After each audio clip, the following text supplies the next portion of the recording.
you're a necessity right now, I think, I would say. I am a necessity.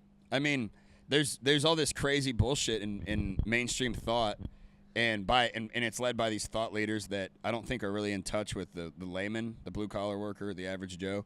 And while you are maybe somewhat insane, as am I, we're sort of mascots for normal people. We're the spokesman for regular people, dude. Tom, I do this because we're not really normal, and I don't know if we necessarily represent the sane normal person, but America's not really a sane place anymore. So I think we try. No, I mean, listen, when I went and spoke to that BBC reporter, they believed me because That's what I was so saying. crazy. Well, because that stuff is mainstream thought right now. That's what's crazy about it. Yeah, the Overton window has shifted so far into lunacy and into the fringe that people like us are able to come off as normal. That's fucking insane.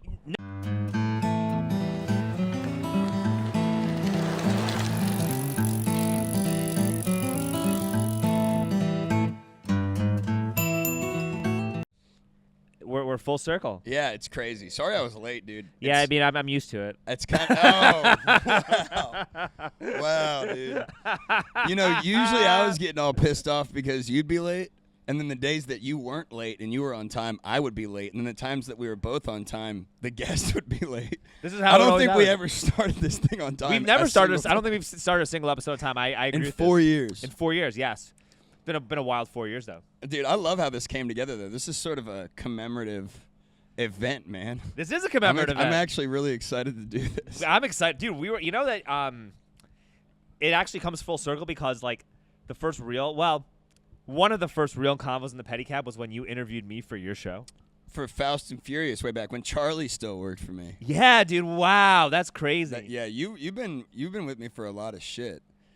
That was back when I was doing my podcast in different places, and I thought we should do a podcast on this pedicab. And then after we recorded it, that was my idea. It was your idea. Yeah, I said, hey, let's do it on the pedicab because I'm a pedicab driver. That's my brand. Let's do it. Let's go. So we did that, and then you were like, hey, I want to start a podcast. So Charlie used to stream it in that warehouse. Remember? Yes, we used to go live on the warehouse. Yes. Yeah, and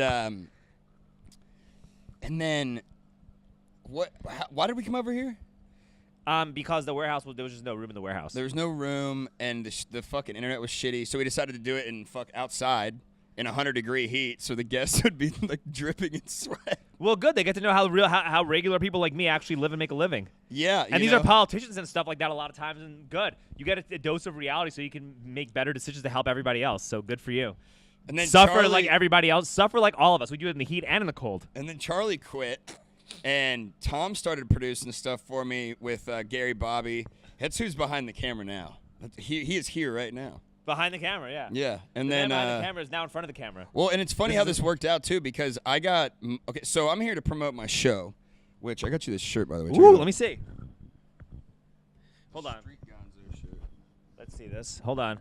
Obviously, I have to wear it. Yeah, you gotta throw it. We're gonna go shirtless. They can see that I'm not only am I a troll, but I'm also a sex symbol. And Ross, my boss, Ross, made me put my entire rap sheet on the back. I love that of the photo. But yeah, here you go. Dude, I am kind of a swole troll though. You are, dude. I've been actually lifting a lot more weights. You look good, dude. I've lost weight. No, yeah, I've been lifting weights a lot this past year because put the shirt on. Well, hold on. If I'm gonna be swole, if I'm gonna be a troll, I gotta be swole. I want people I think part of the act, when you act like an insane libtard, is being super jacked because then everybody knows that you're obviously trolling because libtards don't look like that. But they don't know though. Those people at the BBC did not know that was a troll. People in the comments didn't know it was a troll when it went viral.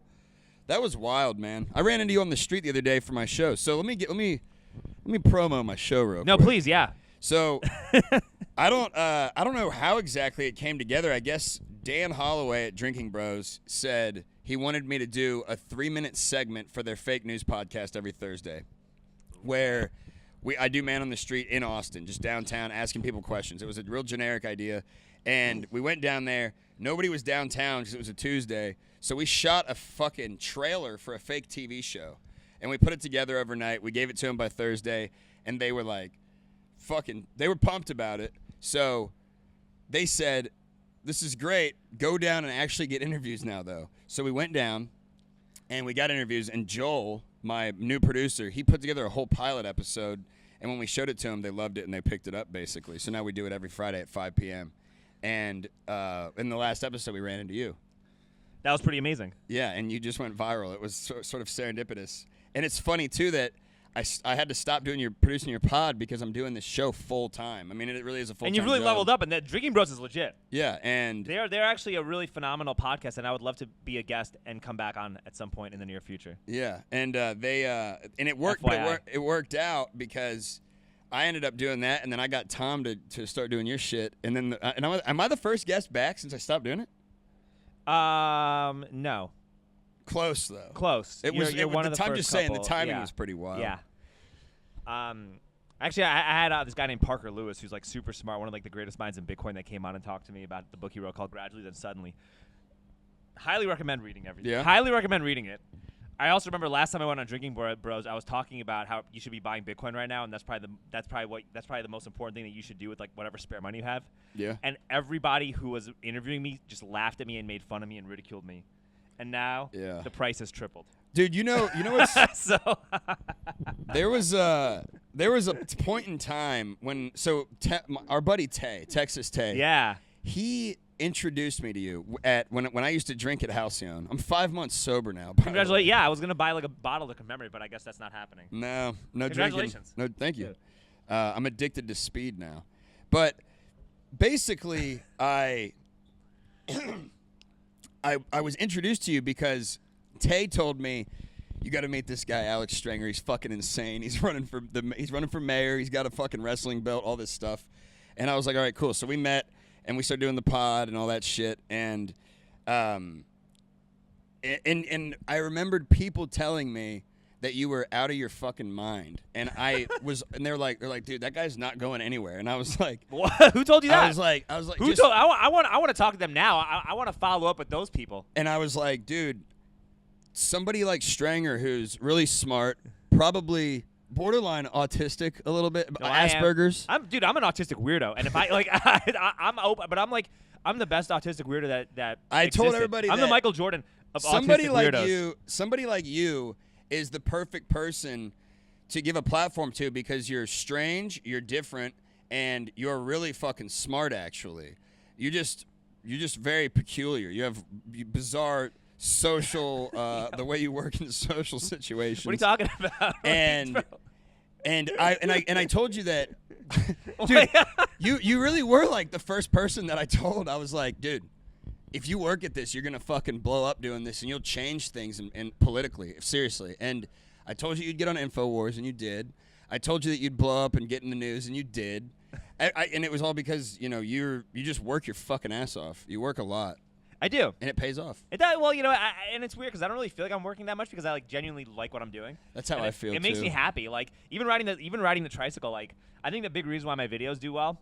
Well, not all of them, but I think a big reason why there have been videos of mine that have done extraordinarily well is because of how happy I am driving this tricycle around for a living. And so because of how happy I am driving the tricycle around for a living, I don't feel like pressure to have to make a great video. Like I'm making the videos and I'm saying what I want, when I want it, when I want it. And you're able to monetize it because you're I making money while anything. Well, no, I mean like you're able to. You have a Patreon. I have one subscriber on Patreon. I have one subscriber on Patreon, one subscriber on Locals. All the money I get is from riding the tricycle around. But you've had sponsors. I've had a couple sponsors here and there. Yeah, you've made money doing this. Well, don't downplay yourself. What are you talking about? No, well. This is what I'm talking about, Stranger. You got to believe in yourself. Oh, I do man. believe in myself. I do believe. Boost yourself up. Well, Gary, dude. what I'm trying to say is I do believe in myself. But as it stands right now, these projects have been a money pit, but I'm fine with it because I'm very happy with what I'm making, and I think that because I'm so committed and passionate about this, it is actually indirectly translated into making money on the cab. Sure, man. That's yeah, what. however you want to It's look made, at it. Just it. made like me. Like I've done well on the pedicab, giving rides to people because I'm riding with a greater purpose other than just making money. Yeah, the point is you believe in yourself and you have a purpose. That's what I was getting at. And you're also you're a necessity right now. I would say.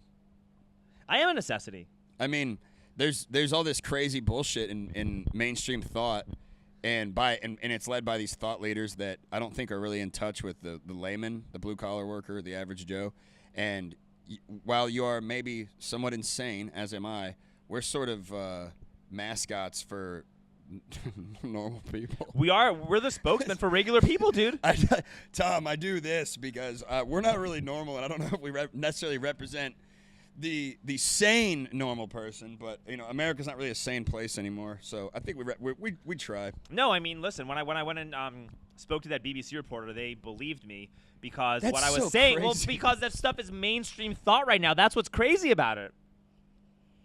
Yeah, the Overton window has shifted so far into lunacy and into the fringe that people like us are able to come off as normal. That's fucking insane. No, but seriously, dude, like ever since COVID, we are normal people. Like we're one of the few people that have actually kept their mental health intact and if anything, strengthened it over the past 4 years. COVID was interesting because COVID was when I started my business.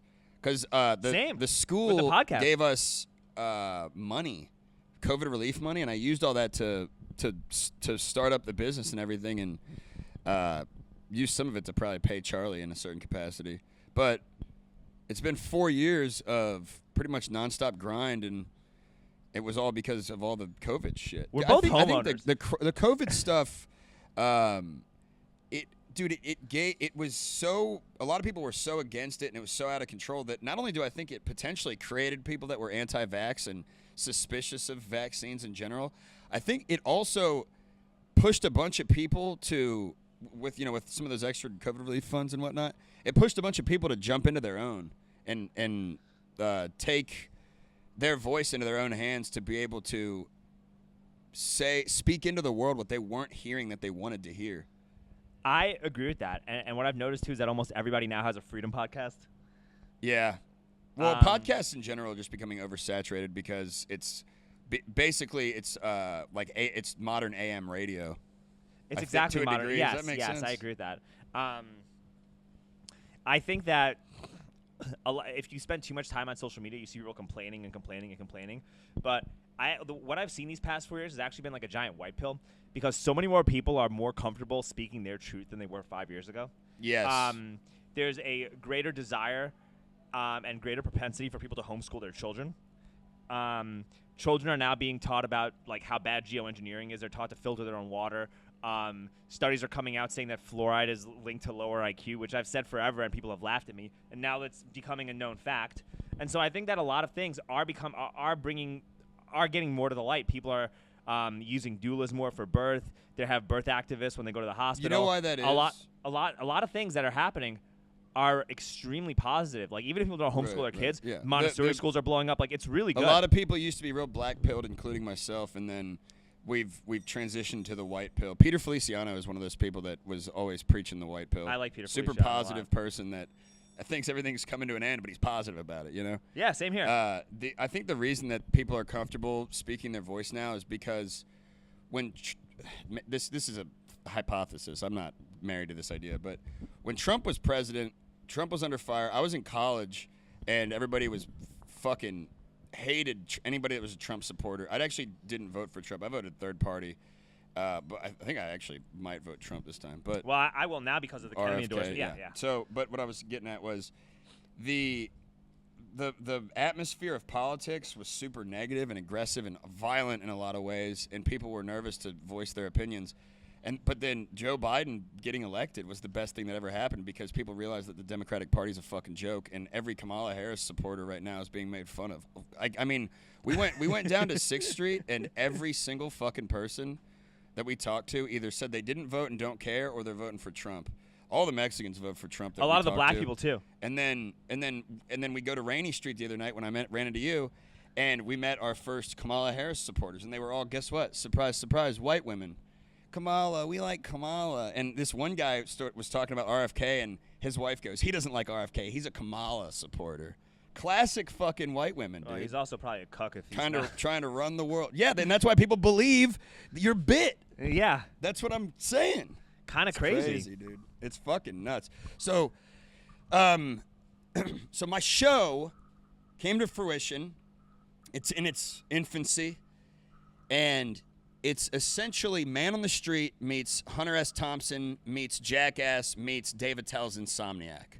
It's a little bit of comedy, a little bit of Man on the Street reporting, a little bit of Gonzo reporting, and then a little bit of shenanigans, if you will. Yes, shenanigans. That's what we're going for. It's all real. We don't do any bits. We don't fake anything.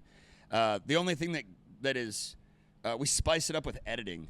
Joel edits these things. Well, I edit all my stuff too to make it. Yeah. No. He adds like music and stuff. He spices it up. But it's all real shit. The last one we did when we ran into you was a serial killer episode that we recorded over a period of like 2.5 weeks. We talked to Jamie Hammonds, who you introduced me to. Jamie's awesome. We talked to Kyle Seraph, an FBI agent. We took him to the location where one of the bodies was found and got his opinion. And then we do Man on the Street stuff. We ran into you. We went out and did a stakeout. Like, literally, I cooked steaks in my truck with a propane grill while we had a fucking this. I don't know, Tom, you might know. It's like an 80-millimeter lens or maybe 800-millimeter. Super zoom, dude. It's this long. And we sent this dude, Bob, from Drinkin Bros. We sent him into a fucking bar. And we were like, hey, dude, just act kind of drunk and maybe somebody will root for you. We got a camera on him. And we had some – it ended up being kind of funny. We were trying to be serious, but – it ended up being kind of funny. And then at the end, Joel and I actually went back to the end of Rainey Street where all the people have been disappearing and looked for evidence, and some really weird shit happened. It actually creeped me the fuck out. I don't know if it's because we were in that headspace, like we're looking for a serial killer, and then we ended up psyching ourselves out, or if we're just idiots. Because that could be it too. What was the evidence? Well, I don't want to say. I want people to tune in. But we ran into a couple weird people, and found some stuff in the brush next to the water. Dude, I'm gonna be honest. Part of me, after doing this, I've always thought that a couple of these people were murdered. Martin Gutierrez was one of the people who I definitely think was murdered because there's security footage of a white SUV following him right before he disappeared, which is really weird. And to me, that's enough to at least the probability that he was kidnapped or drugged or murdered or something is probably pretty high. He went from one bar to another and at one bar he was fine, and then in between he was just fucked up. So that's a suspicious one. But some of these people, Christian Pugh, he was at a Tom Segura comedy show downtown. He got wasted, and then he probably more than likely fell off the Congress Bridge into the water. He lived. Oh, and but is he okay? Well, this was a long time ago. I mean, he's not dead. Well, that's good. But my point being that these people were probably being drugged, but nonetheless, after doing this and digging into it again, because I've been covering this for like 2 years now, Cargill and I actually inadvertently broke the news on Come and Talk It a while back because he was talking about, hey, is there a serial killer on Rainey Street in Austin, Texas? There's been rumors about it for almost a decade, and then he talked about it, and it blew up national news. And then, so anyways, we've been digging into it, and after this last round, it's research, like shoe leather reporting, actually going down there. I had night vision on so we could see what was going on. I think it's possible that it's either a homeless person that lives in the brush by the water, because we did find it a dwelling, if you will, a little cave, or did you guys know there's a fucking alligator in the Lady Bird Lake? No. There is. There's evidence of this. Like 2 years ago, a photo was taken of an alligator at the lake. And we heard what sounded like a body being dragged across dirt into the water. It was creepy as hell. And Joel said it sounded like an alligator, and I was like, dude, you're an idiot. There's no alligator down here. And then somebody showed me a fucking picture of an alligator at Lady Bird Lake, and it made me think, what if an alligator is the serial killer? Think about it. Yeah, but who's dumping these people into the lake? The alligator. They're getting drunk, and they're going to take a leak, and an alligator's yanking them into the lake. Wow. I have no idea if that's true, but it's possible. I think you may have cracked the case, Gary. I only do real news, Stringer. Yeah, you are the best man of the street there is. And the hat is so professional. I love the hat. Dude, I feel like you and I both are in second place for what we do. You know what I mean? You're like the second best troller in terms of exposure. Oh, I don't think you're second best at it. I think you're actually better than Stein at it. Stein just fucking blew up and got picked up. Well, yes, but also Stein is the one who mentored me, and Stein's the one who told me to do this. And I wouldn't be anywhere near where I am if Stein and I hadn't been friends, and if Stein hadn't told me to do this and encouraged me and guided me through the process. Yeah, everybody's got a mentor. Everybody So- that ever in life has blown up. The only reason I learned how to do podcasts really well was because of Brian Redband. Okay. He sort of wow, he all right. he gave me some advice, told me which cameras to use, yada yada yada. But man on the street wise, I didn't have anybody teach me how to do that. I'm just insane. Well, I think it's just. But you there's gotta flow people with out it, there yeah. that are better at it than me. Sloppy Joe's really good, but he doesn't do news type shit. He does drunk interviews. Yeah. He had a bunch of shit go viral. He was one of those OG YouTubers in Austin that he just figured it out right away. But there's a dude that just went to the DNC while you were there that was doing That it. guy's awesome, Lionel. That guy's the fucking. Do you know man. him? I met him for a second. I told him I love his work and gave him a hug, and I'm just like, dude, I do similar stuff to like what Alex Stein does. And he's like, well, but he had to go. He had work to do. I'm not gonna I'm not gonna bother him or anything. But He's that would really be a- good at what he does, he's man. phenomenal. Like I would love to work with him or do something with him at some point in time.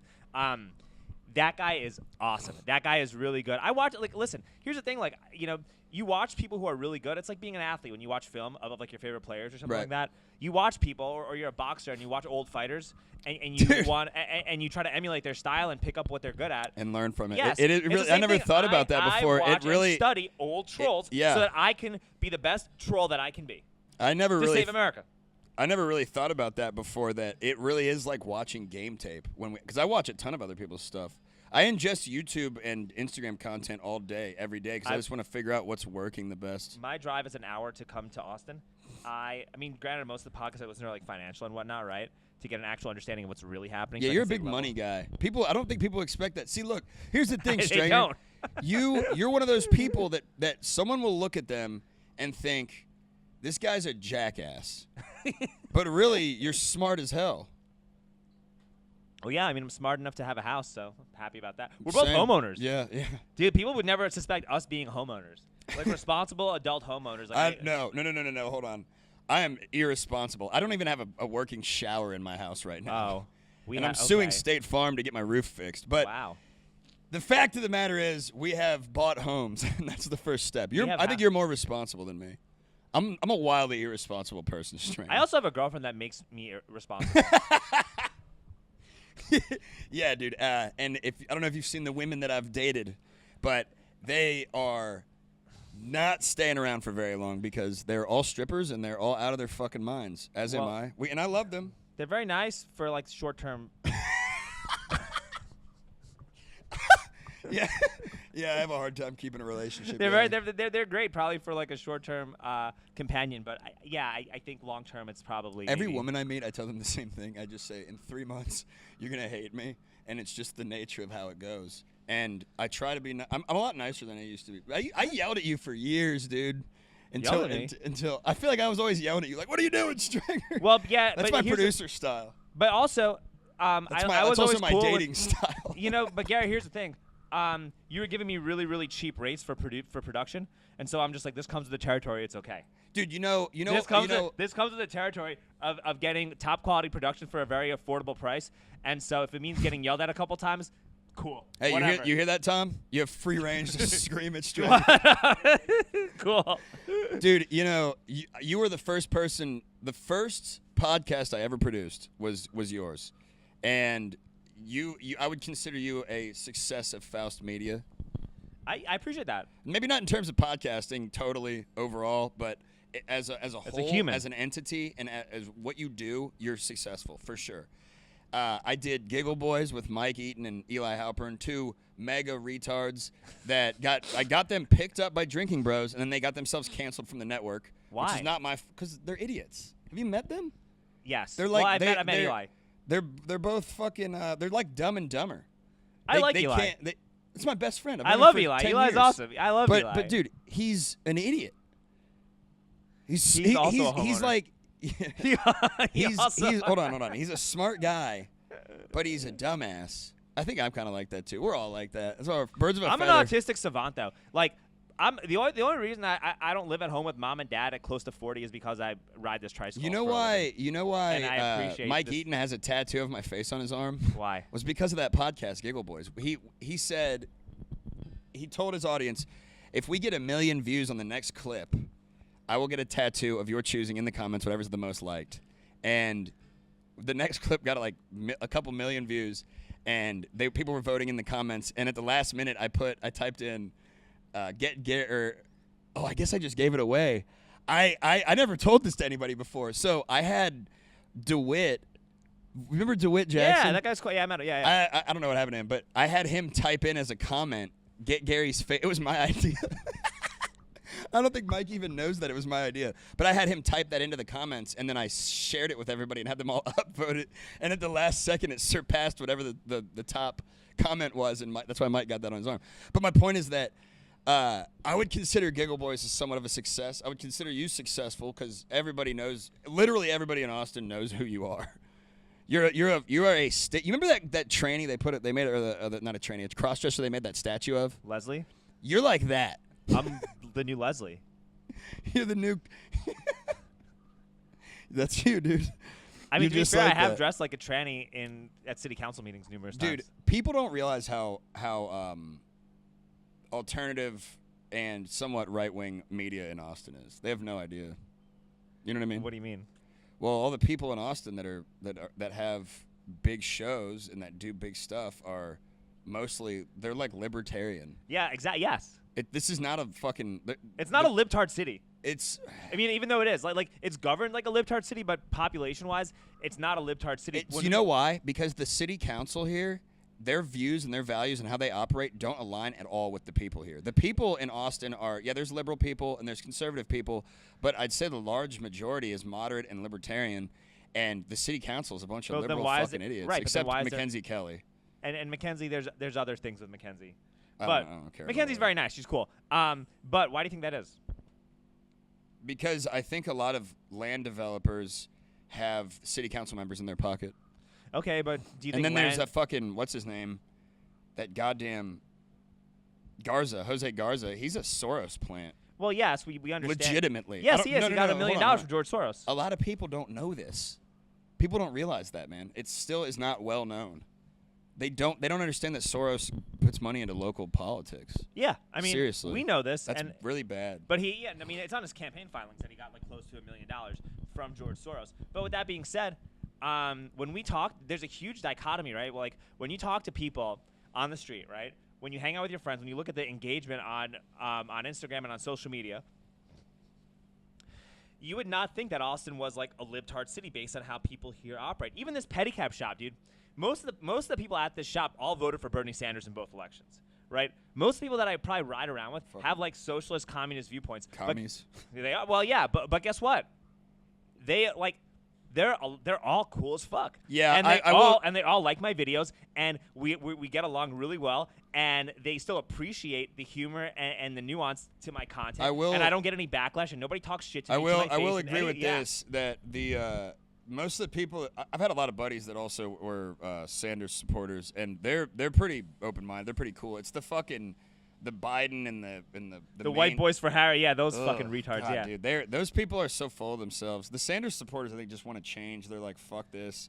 Because we're in like this weird pseudo-capitalist society now where it's not really capitalism. There's corporate welfare. It's corporatism. It's cronyism. It's cronyism. Central bank cronyism. Yeah, it's not capitalism at all. Yeah. Because they'll stop new companies from actually advancing like humanity if it doesn't benefit the existing power structure. Dude, you know, speaking of big corporate people, you know, fucking Elon Musk has had this massive right turn with his son becoming trans or whatever. What happened? I think there's his son becoming trans. I think it's the fact that speech was literally silenced and suppressed on X forever.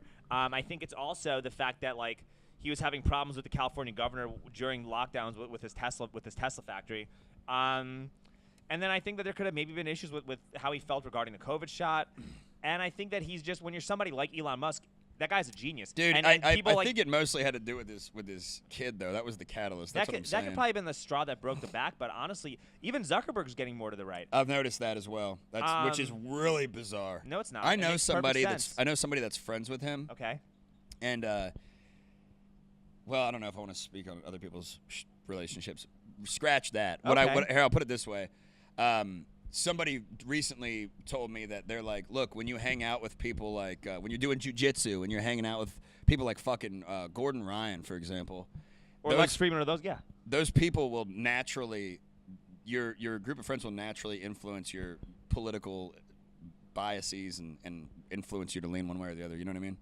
I think that's exactly what I am thinking, and I was going to say the exact same thing. I think Zuckerberg's shift to the right is definitely correlated to training jiu-jitsu because you hang out with and socialize with and interact with a whole entirely different group of people. You know what's and that interesting? influences your thought process, and you're like, man, I really fucked up. I was a real fucking asshole. You know what's interesting about Zuckerberg I is that I know what you were saying.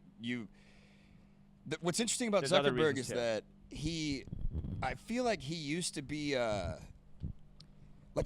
people are always saying I got zucked, you know, when you get like censored or something like that, and I'm not hearing that as much lately, and I feel like that might be changing. I wonder if what you were saying, I wonder if he really was thinking, I mean, I was an asshole about that, but I have a hard time believing There's that. other factors too.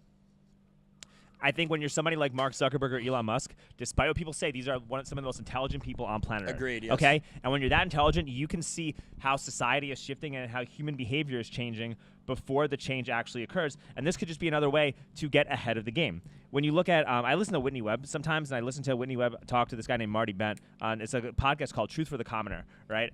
And one of the things, and she's very critical actually about Javier Milei, the president of Argentina. And he cut out a lot of government bureaucracy and did all this stuff, right? Which is great. And he gutted out their education department. But guess what he replaced the education department with? Facebook. What? Yeah.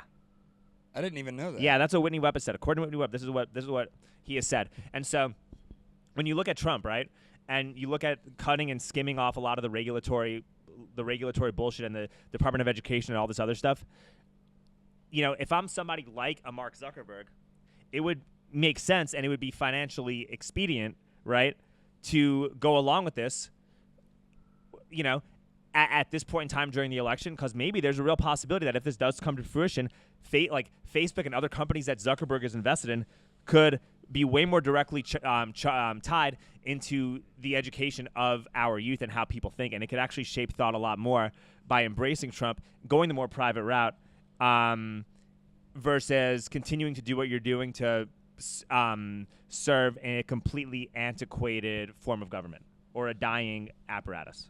Yeah, like the Democratic Party. Yes. It's feudalistic. Yes.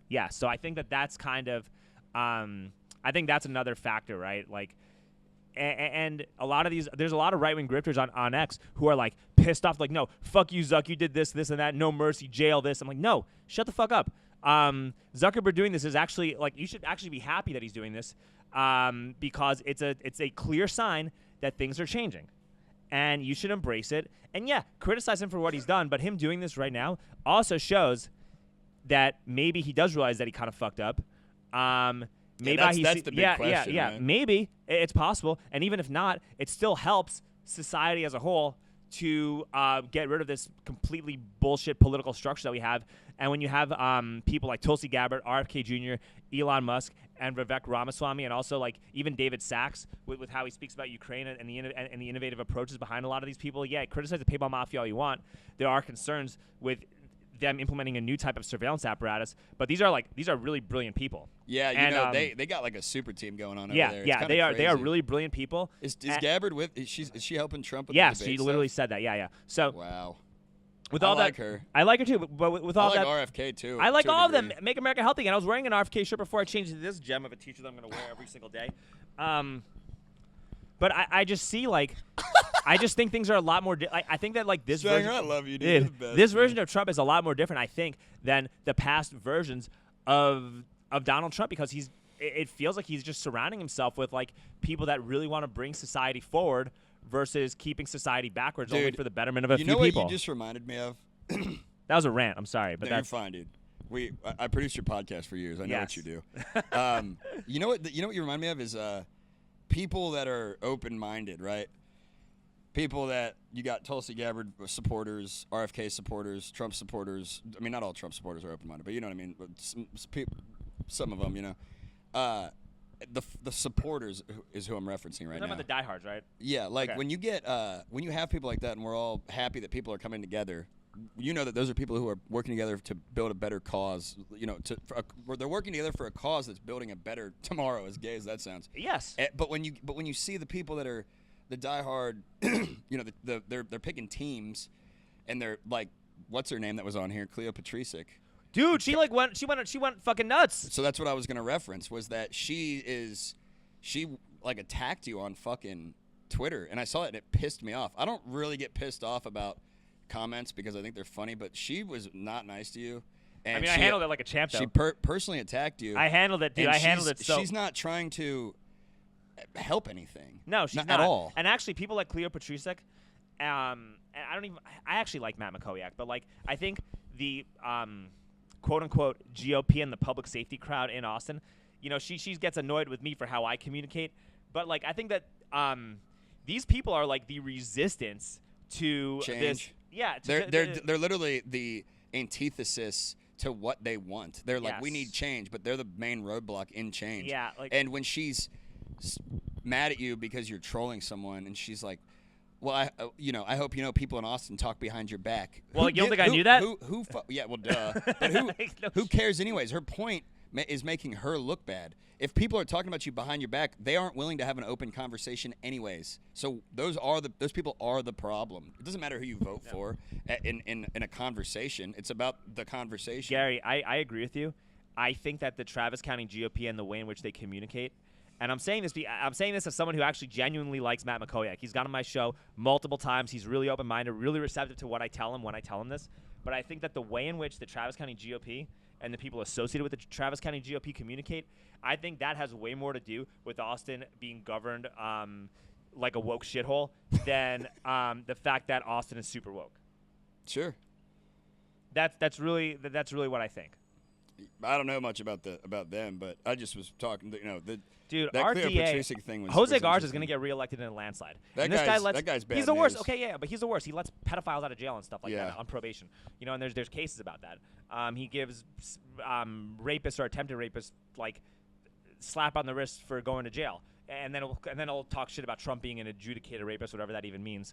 Like he does it. This is an open fact, and like with this basic set of common sense, if you just talk to people regularly on the street in normal matter-of-fact conversations, nobody's down for this stuff. But he's going to win in a landslide. The only reason that he's going to win in a landslide is because the communication on behalf of the Travis County GOP is abominable.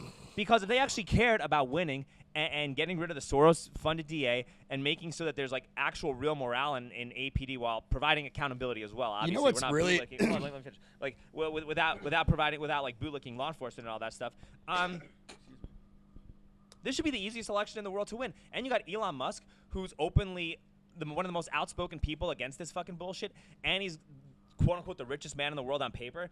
If you were actually serious about this, you would be hitting up Elon Musk. You'd be talking to Joe Lonsdale. You'd be talking to like all these very wealthy people who share our viewpoints in Austin to try to get them to collaborate and help you change the culture in Austin so that it represents how people actually think. But you're not doing it. All you're doing is complaining and trying to cater to a small segment of boomers who watch Fox News all day that are like on the cusp of getting pushed out of their homes anyway because of the everything's in the pocket of developers. So, it is ridiculous. So,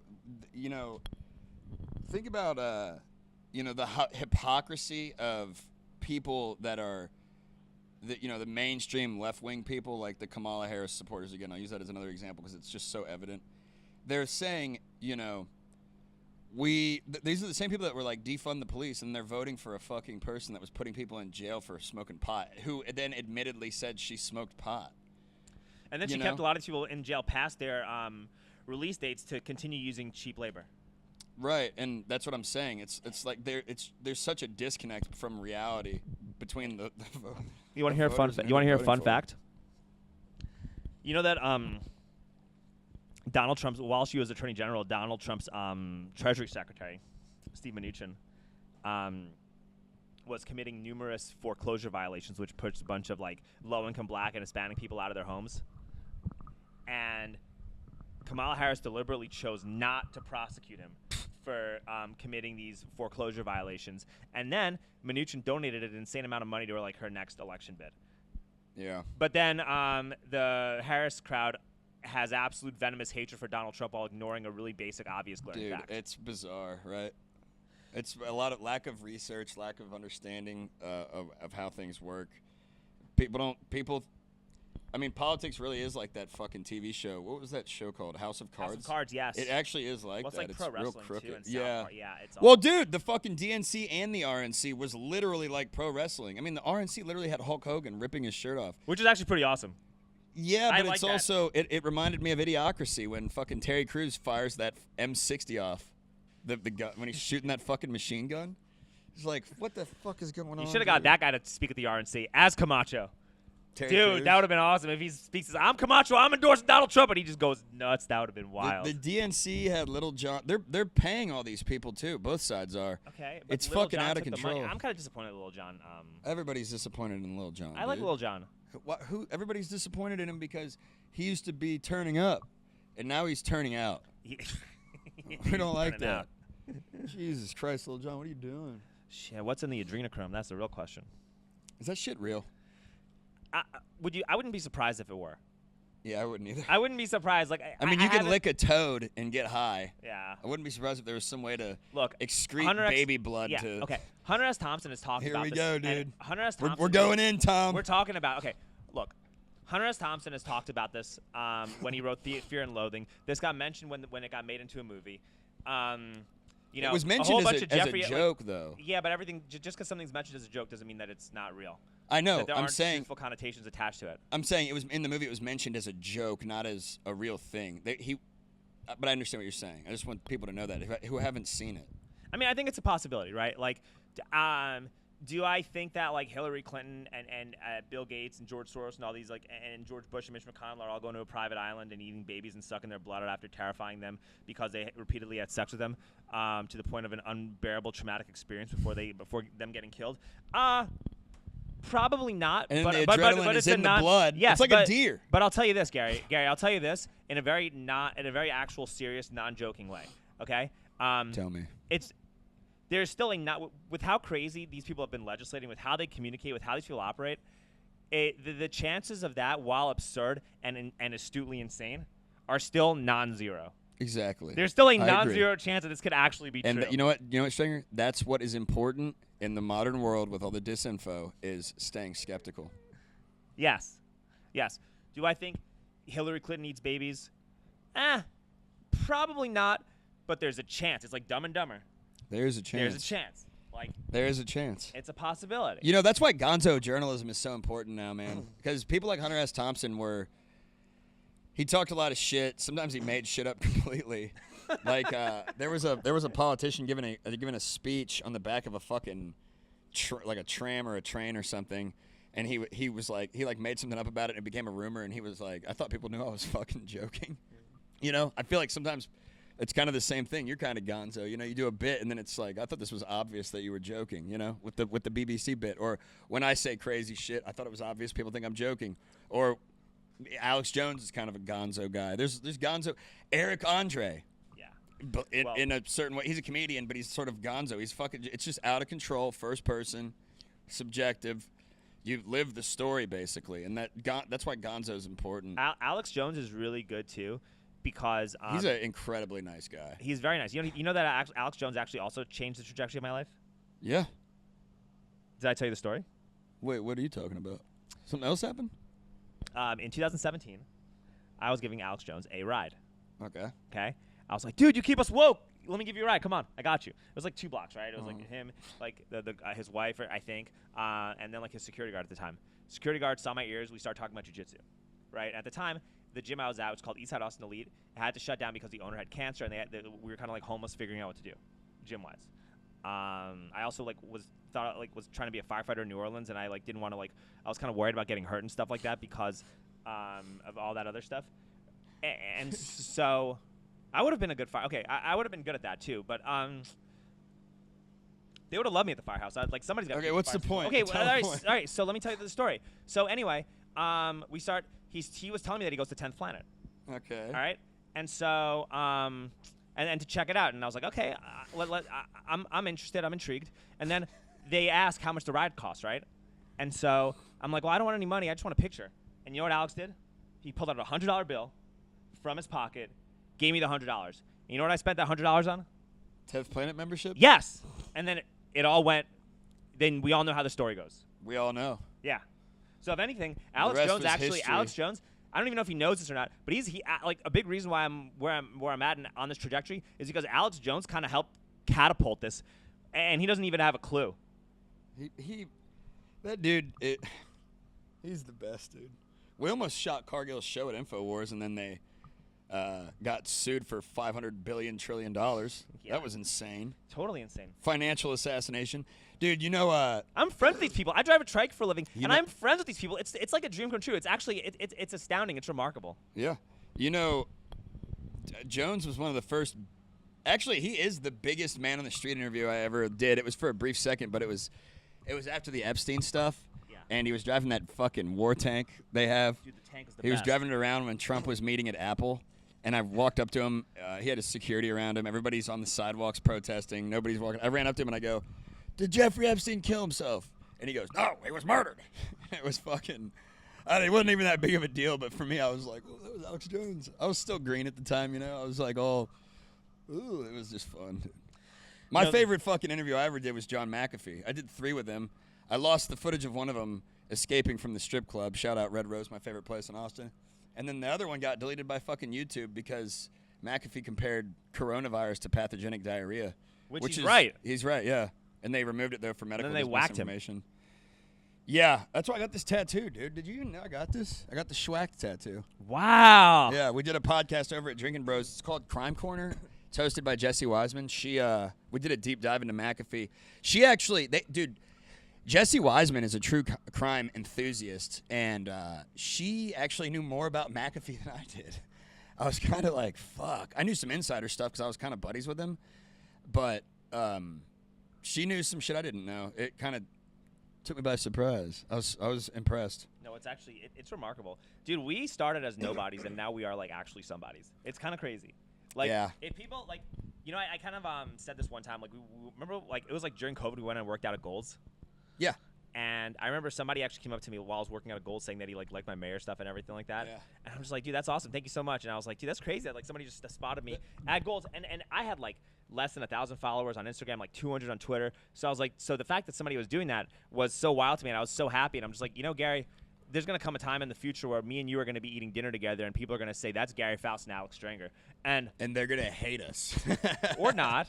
I'm just kidding, dude. Or not. I don't know if that'll ever happen. I think we're there, dude. If we go out to a steakhouse or go somewhere, we're really close to getting to a point where people are going to come up to us and be like, yo, that's Gary Faust and Alex Stranger. Dude, I'm not going to suck my own dick too much, but I'm pretty awesome. I am very happy with where I'm at.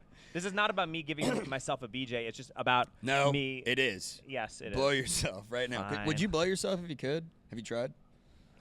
No. That's gay, right? Well, Laser told me he blew himself once on a podcast, and I was like, whoa, you gay, dude. Is it more like sucking your own? Is it more like sucking a dick or getting your dick sucked? And I think the answer is unequivocally, sucking your own dick is more like sucking a dick, dude. Because that's what you're doing. Yeah. Also, I get like cold sores from time to time, so like that would.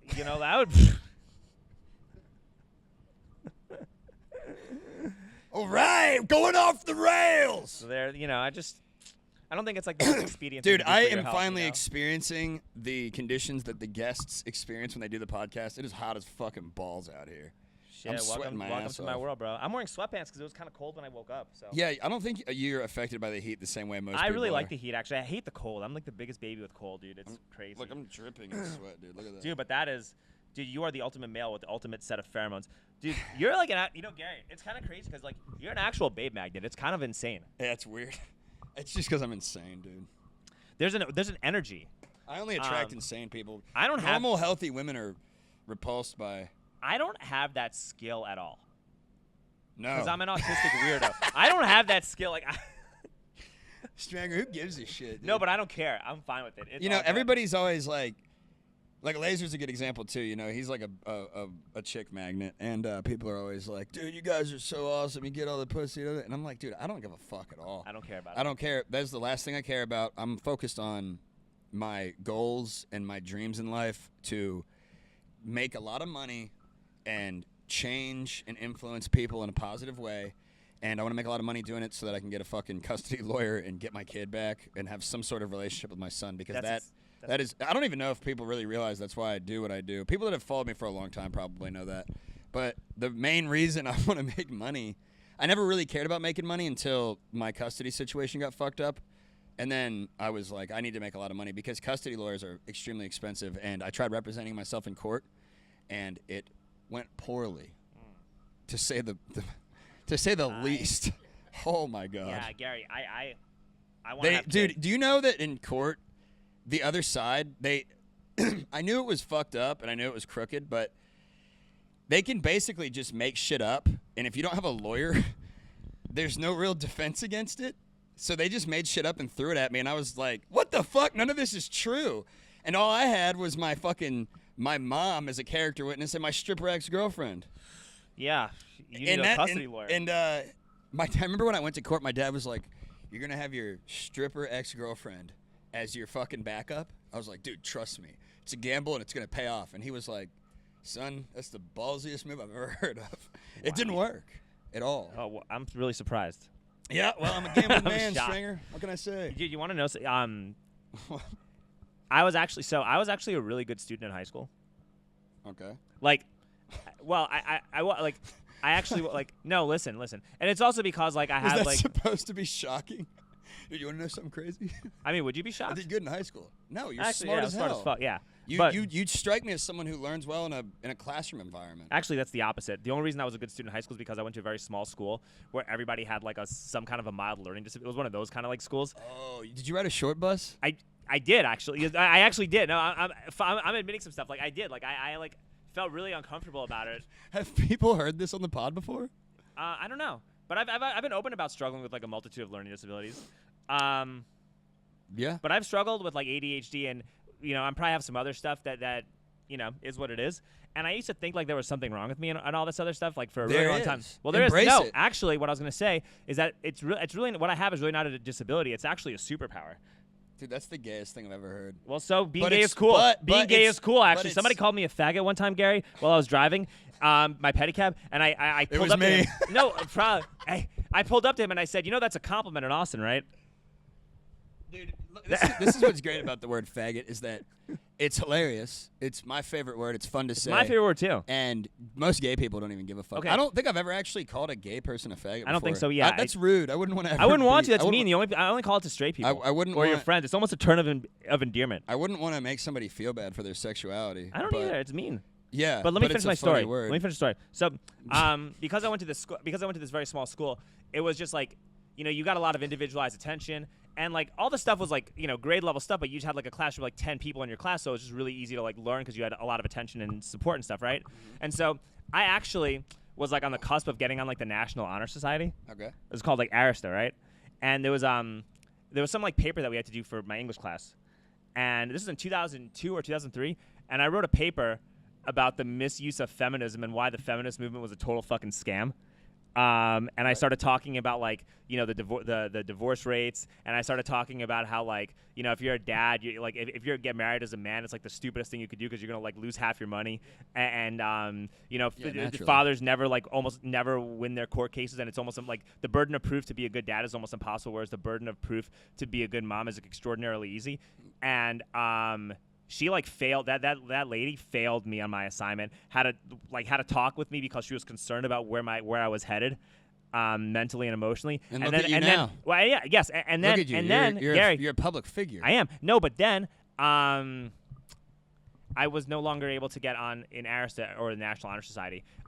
So that's my story because I was red pilled about feminism being a scam before it was cool to be red pilled about feminism being a scam. It's always been cool, dude. It just hasn't been mainstream. I know. So that's my story. Hey, look, if it makes you feel any better, I'm clinically diagnosed bipolar. Or I'm just addicted to speed. It's one of the two. But I have wild mood swings. Well, I've already known this. Yeah, Tom knows that too. We've figured this out. That's why whenever you would get mad and scream, like you're like actually my girlfriend is similar. Like she's not bipolar, but like whenever you get similar to somebody's girlfriend. You are. Dude. I've known that about you, so I'm just like, oh, Gary's screaming at me. Cool. He'll like, it'll be fine in 5 minutes. I don't care. Whatever. That's why my relationships don't work out. Yeah, dude. I'm It's like, just I two don't women. Care. It'll be fine in 5 minutes. I'm basically a lesbian, dude. I love pussy and I love arguing with women. That's the move. But no, Vanessa's like that too. Vanessa will just go off and just start screaming at me over like the stupidest things in the Dude, world. don't start talking about your girlfriend on your No, podcast, she's the best. dude. I love her. Trust but it's like, me. but I learned the hard way. But there's a positive to this, right? And is that she never stays angry. And so like she'll scream and get angry for like 5 minutes, and then like all you gotta do is weather their storm for 5 minutes, and then like we're back to like cuddling on the couch making jokes like nothing happened anyway. So I think it's actually a very healthy, happy relationship is what I'm trying to say. She's the best. Dude, She's the best. A thing that helped me a lot with having wildly out of control mood swings and being mad all the time is changing my frame of mind after I quit drinking. I quit working with Cargill after we won the bump stock case. I quit producing for him just because of like creative differences, sort of like production differences. And then I was unemployed for 2 months, and I was already like 2 months sober at this point. And I was hanging out at the tattoo shop, East End Tattoos over there, like every day because I had nothing to do. I was trying to find a job. I was doing like a couple miscellaneous things, and I just started getting blasted with tattoos. And that's when I realized I like really, to my core, am an addict in my brain. Like I'm obsessed. I get addicted to things, whether it's girlfriends, tattoos, projects I'm working on, drinking, drugs, whatever. And I realized that I need to fucking cool it on things. I should only become obsessed with stuff that I work with, and I need to do a better job of stabilizing my cortisol levels and to make sure I don't get mood swings, because I think a large part of having shitty mood swings was not because I took amphetamines, because I took some here and there. Now I take a lot because I'm working 80 hours a week again, but it's because of alcohol. I had to quit drinking. When I quit drinking, a lot of those mood swings went away, and then I was able to have clarity and focus on working on my emotional state when I'm in the present. I was able to be present and not, because when you drink a lot, you're kind of just like foggy all the time. You are. It's bad. Drinking is really bad. That's another reason why I'm really happy too with Vanessa, because she doesn't drink at all. Like she'll get mad at me if I have like one beer. You know what I mean? And I'm just like, you know what? It would be nice to have a beer here and there, but this is actually good. I can't handle this it, is man. A good thing. I had a fucking heart attack when I was 29 because I was mixing a bunch of drugs, ketamine, coke, pain pills, speed, drinking, mushrooms. I was mixing all of them together for months, and then my buddy Adam Hartle died. I lost my court case. My ex and I split up. I was in a bad place. Did a bunch of shit. Got a heart attack. And then I got sober for a month. And then I relapsed, and we did that, my birthday thing, the roast.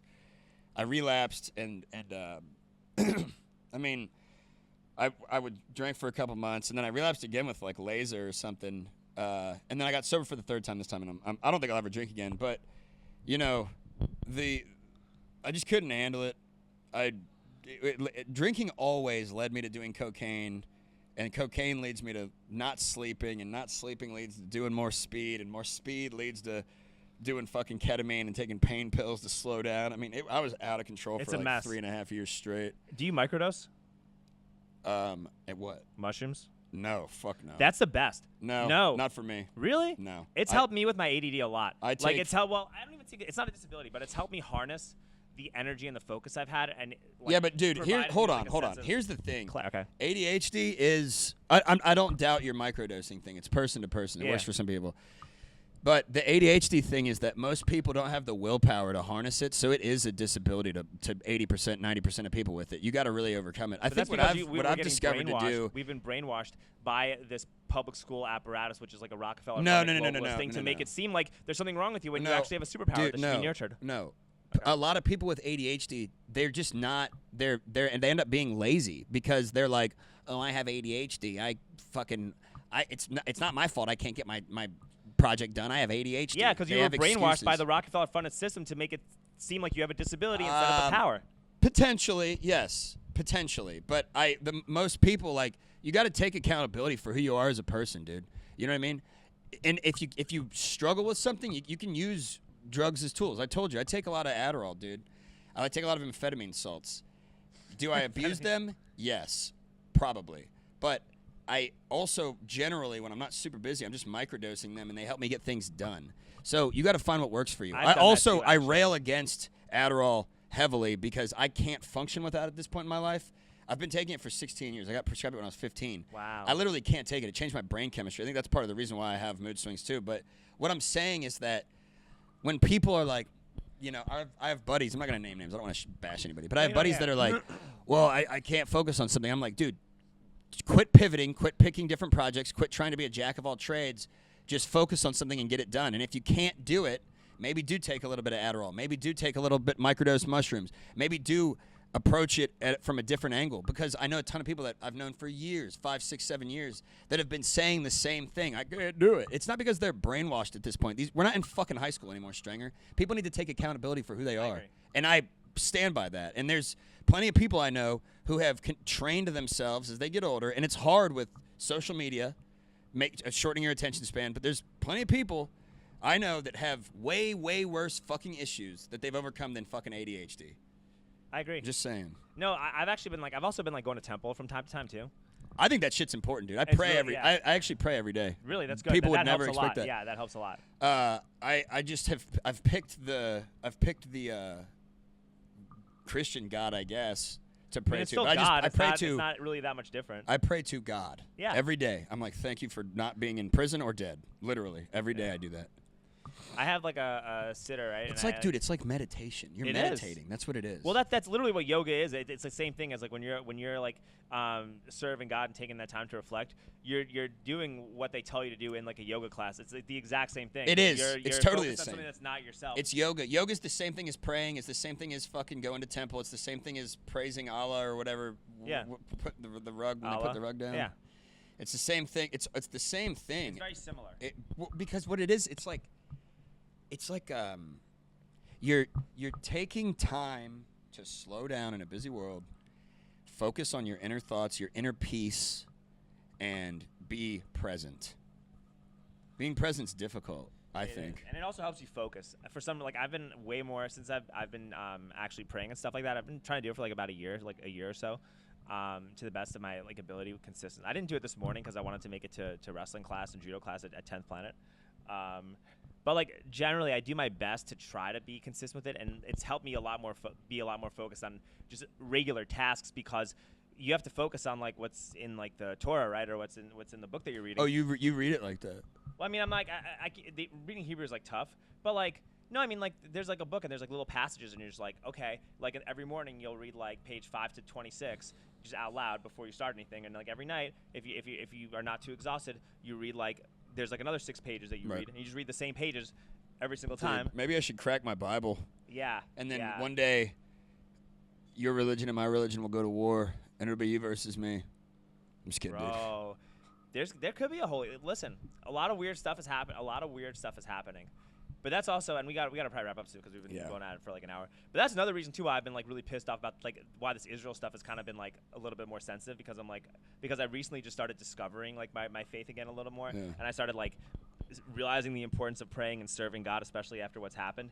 And then I'm now a bunch of people want me to denounce my faith, which is helping me be a better human being. I don't. This is kind of fucked up. This is really. Yeah, I think people get the term the Jews mixed up with Israel and Zionism. It's not even Israel or Zionism. It's a select. Well, look. Now, here's okay. Mossad, wars. Yes, sending money over there. Sure. Not a fan. Okay, and I agree. And we shouldn't be sending money to any foreign country.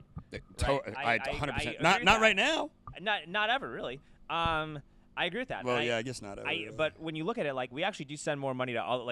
We send Israel's almost at the bottom of the totem pole of countries that we have been sending money to. Ukraine is out of control. Ukraine's out of control. Yeah. Could you imagine if we used all that money we sent to foreign countries on our own people? See, if that was happening, I think I'd be more inclined to support a socialist model because we would actually be giving our money to our own people. But it just doesn't happen. It never happens. It never does. It never happens, and it never will. And the only way that would happen is if it was National Socialism, which is what? Nazism. Yeah, it's not good. But what I'm trying to say though is that my hypothesis. Maybe a nationalist socialist model would work if the leader wasn't trying to exterminate people actually. Or if it was on a smaller scale, our country's too big to have socialism. It would have to be state by state. Yeah, it would have to be state by state or something like that. I think we should actually maybe split all the states up because they're so big now and just be each state is its own country. Well, I think the idea of big government is actually another antiquated system that's going to go out the window. I've been reading this book called The Sovereign Individual.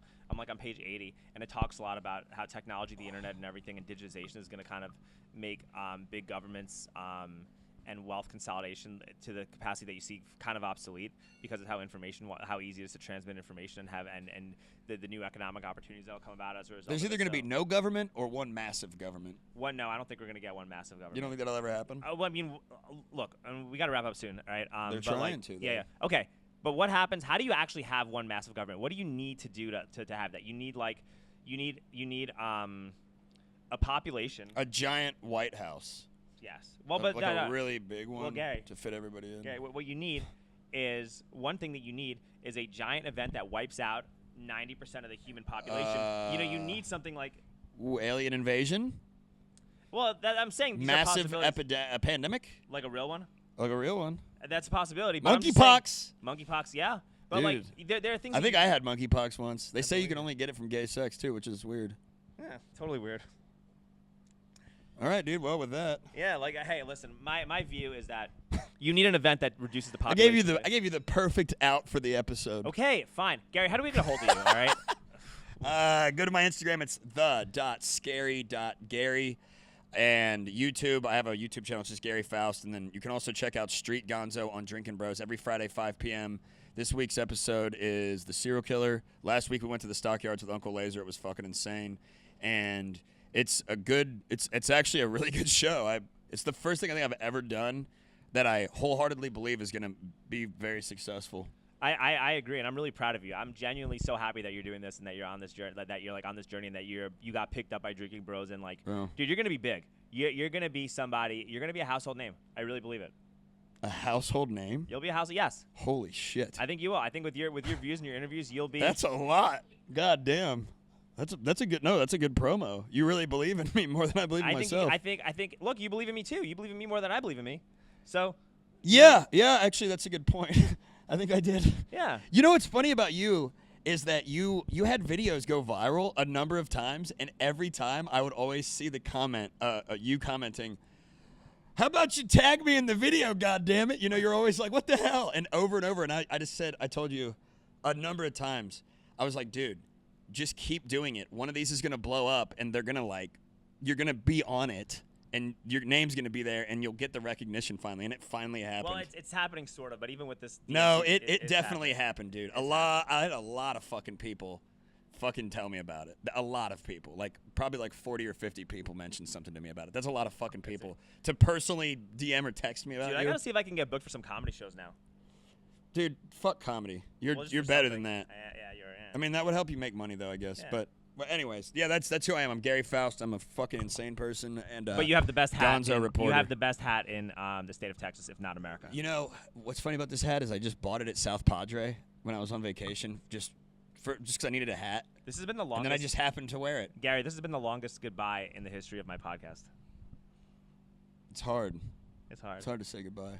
I'm really sad too. I love you, man. I love you. All right, Gary. It's been real, brother. It's been real.